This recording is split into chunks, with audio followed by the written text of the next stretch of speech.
Good morning, viewers, and welcome to a sunny Saturday here in Ulaanbaatar. I'm Mollie Carey, reporting here with my sister Jemima. Hi. The current temperature here is minus 25 degrees Celsius. Cold. That's really cold. As the Mongolians say, mashik witten ben. Okay, Jemima, what are we going to do today? We're going to throw a boiling cup of hot water, into the air.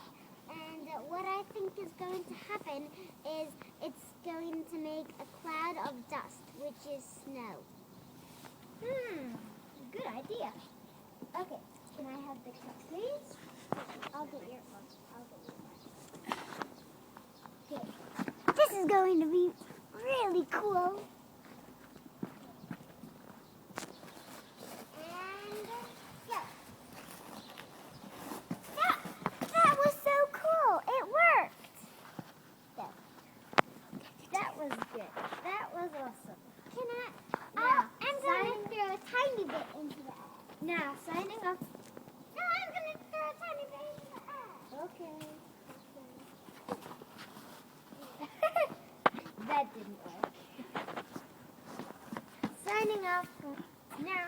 Thank you for watching. Signing off from Mongolia and Mollie, Carey, and Jemima. Bye. Bye. See.